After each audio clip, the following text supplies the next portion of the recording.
Hello and welcome to the Bulletin with UBS on Monocle Radio. Each week, the sharpest minds and freshest thinkers in finance take you beyond the numbers and hype, right to the heart of the big issues of the day. This week on the programme, we're training our lens on the European opportunity. Now, whilst there's broad agreement that fragmented markets, bureaucracy, systemic complexity and high social spending can hold Europe back, is there still, nevertheless, much to be optimistic about? Well, we have a treat in store. UBS Switzerland Senior Financial Markets Advisor Burkhard Varnholt is here this week to chat to us about why the bloc is rich in both opportunity and contradiction, and why there's so much, from quality of life to sectorial innovation to structural resilience, to remain buoyant about.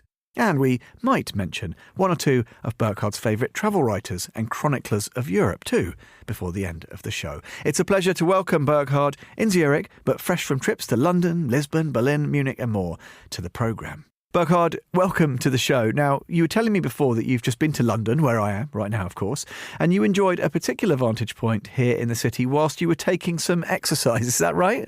I always run from Tower Bridge to Greenwich. So I enjoyed 2 early morning runs last weekend, and then the next one was in Lisbon.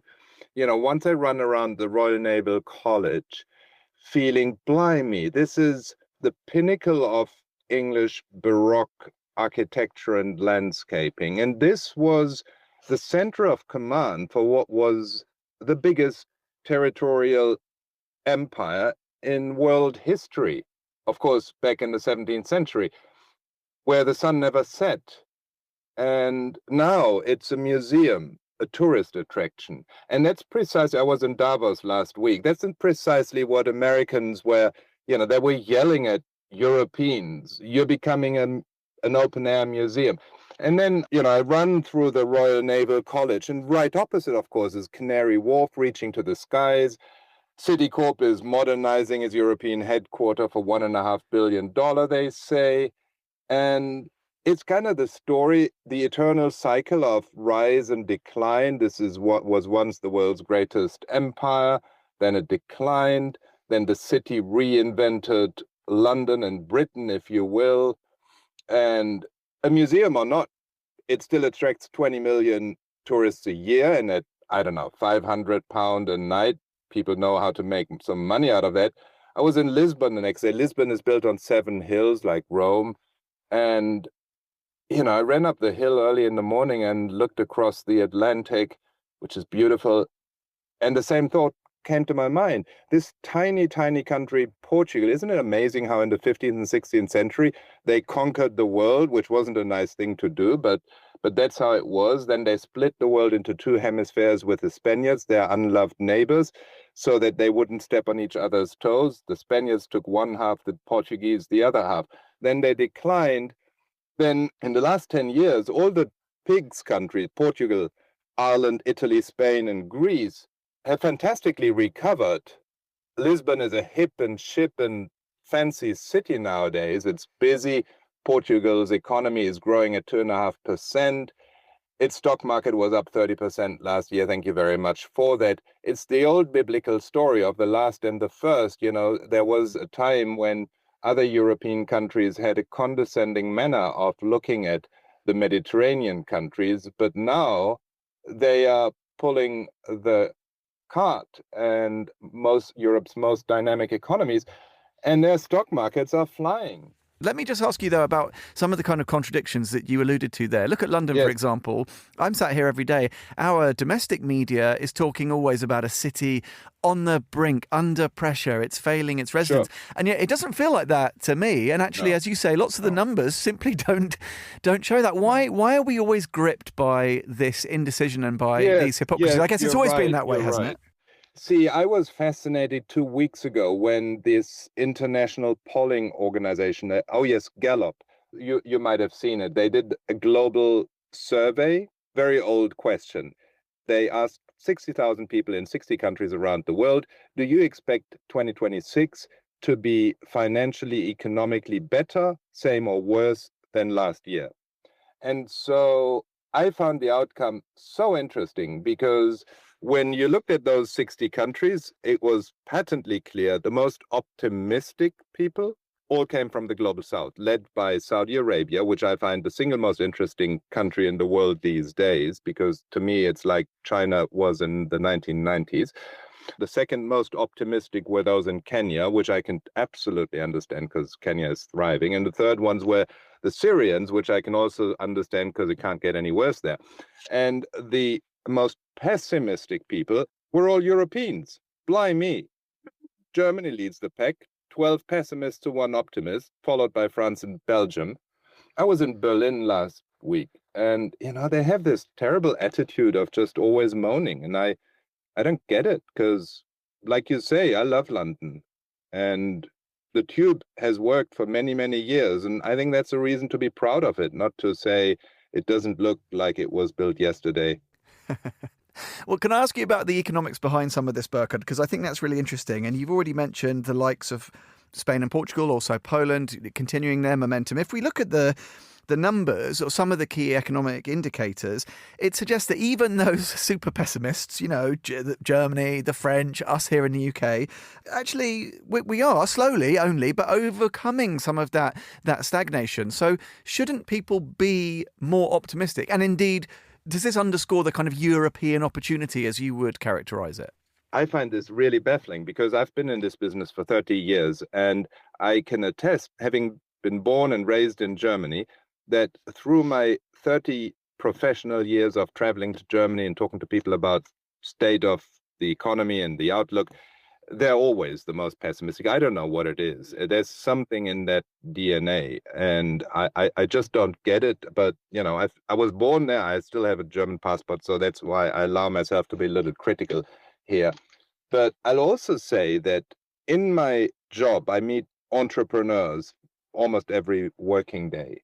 And here's an interesting distinction. Entrepreneurs by nature are optimists, because what does an entrepreneur do? An entrepreneur solves problems, unexpected problems, every single day. And you can only survive solving unexpected problems every single day if you deeply believe that you will succeed in solving them, if you deeply believe that you're going in the right direction, even though there's adversity, because entrepreneurs are dealing with adversity every single day. Even if you're running a business that is thriving, there's adversity always for entrepreneurs. So maybe it's got something to do with it, but that's just a spontaneous thought, not something that's built on analysis in any way. Is that entrepreneurial mindset potentially something that could help to drive? Look, we know that there is a reinvention of sorts that needs to happen. Is that entrepreneurialism, Burkhard, maybe part of that? Because I know another interesting thing you've written about, which really struck me, was that actually Europe is better at, and its prospects for doing better at structural reform are actually better than people broadly give it credit for. Are those two of the key factors if we look forwards in terms of what we need to see next? Yes, I think so. On the entrepreneurial side, I'll say, because I travel to Africa very, very often, everyone in Africa is an entrepreneur, not out of choice, but out of necessity. And maybe that is why in this Gallup poll they did so optimistically. But to come back to your reform question, when I was in Davos last week, I was just struck by what I heard. Europe is changing so rapidly and for the better of it, and stock markets are the best seismograph. They're seeing what they like, what they see. So Europe and India signed the mother of all trade agreements, which comes right on the heels of the Mercosur trade agreement, which frankly was stuck for 25 years. Suddenly it gets done. Why? Because there's a sense of urgency in every European capital. Why? Because Americans are yelling at Europeans, and so finally they're waking up.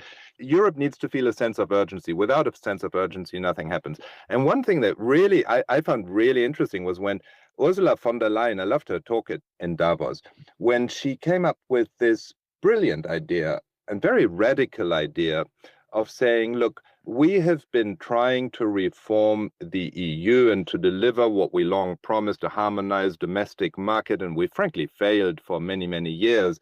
And that's because it's like a can of worms. You've got 27 countries, they can all veto. You can never agree on anything. So why not invent a 28th country?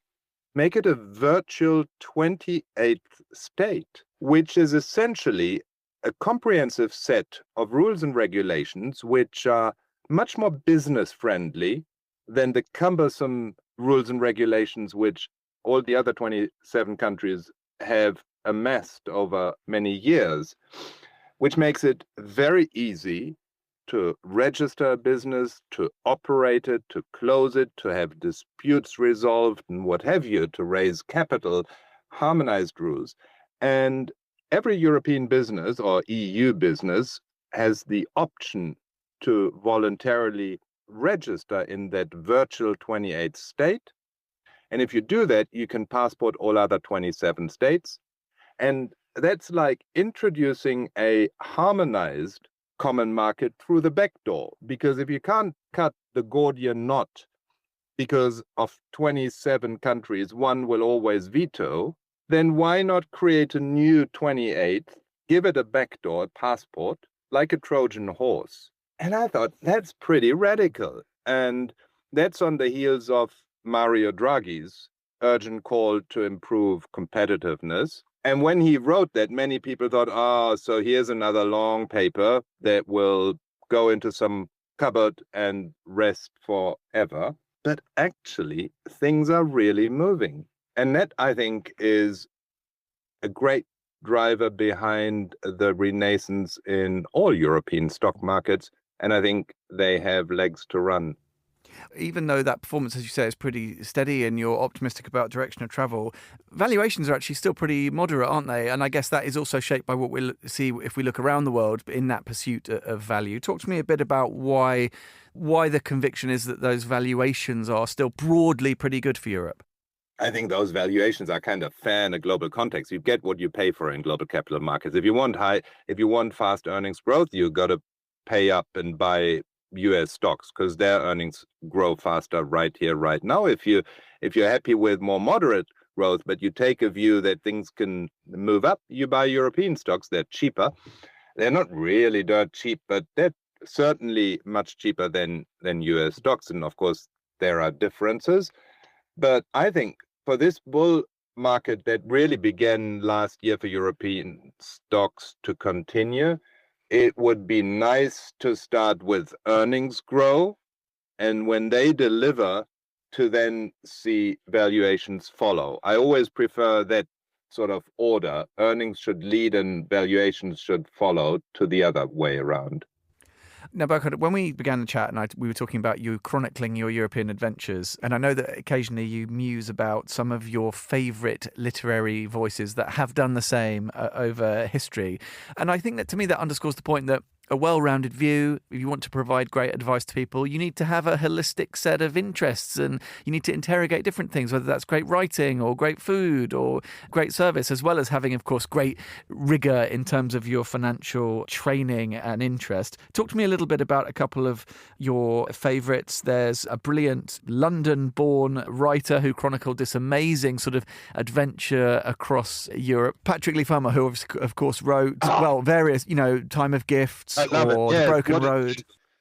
What a gentleman. Yes, it's it's an often overlooked corner in bookshops, which they call travel literature. And you find these gems in what they call travel literature, because travel literature is a very, very broad spectrum. There's how do you go to Barcelona for a weekend? I'm not interested in that. But the kind of travel literature by Patrick Leigh-Fermor, of course, is a sublime class of its own. He has invented his own style, and he couldn't have done it if he hadn't been such an independent mind. At a young age, he was kicked out of Eton for being undisciplined, and I think he had a crush on a girl which was of a lower social class. So those were two good reasons for him to say, I'm going to go off. And then he wandered to Istanbul. Now, those were days when there weren't easy jet flights. Those were the years between the two wars, and so he wandered to Istanbul. Those were formative years. They were that's what made him from boy to man. And he kept wandering even through the war years. He had an association to the British Army or the Secret Service. He was involved in a spectacular coup on a Greek island where, through a very cunning agreement or trick, they captured a German general and freed that island. So you can see he was an adventurer, not because he wanted to be one. It was just his fate, and he had the attitude, and he was polyglot. He loved speaking to people in local language. When he trekked to Istanbul, he slept sometimes in stables or with private families or very simple guest houses. And that's the type of boots on the ground experience, which I always enjoy, because I think it gives you such a deep insight into what's moving a country. Anyways, he produced a rich body of literature, which, if I was to choose those famous 1, 2, or 3 books I could take to a solitary island, certainly one of his books would be with me. There's a Time for Gifts, or the one where he describes the walk between only monasteries, Benedictines and cisterns. And I love these books. They are so sublime, so respectful, so sensitive, and a trove of wisdom. You can only go right in that. And by the way, in his later life, he settled on the Peloponnese. He became, he was knighted not only in England, but also in Greece. And so he built an amazing house there, arguably one of the most beautiful houses in Greece, a private house where he stayed and wrote. And the house is the quality, the character of a small monastery. He later on gave it to the Greek National Museum, and the Greek National Museum has restored it beautifully, and now they are letting it, and it's a place to recommend for anyone who happens to want to spend a couple of days in the Peloponnese, to even spend a night there. Burkhard Varnholt bringing us to the end of this edition of the show here on Monocle Radio. Listen again and explore more at monocle.com. Whilst you're there, why not subscribe to the magazine? And don't forget to discover more and find out how UBS can help you at ubs.com. This is The Bulletin with UBS on Monocle Radio. I'm Tom Edwards. Thanks for listening.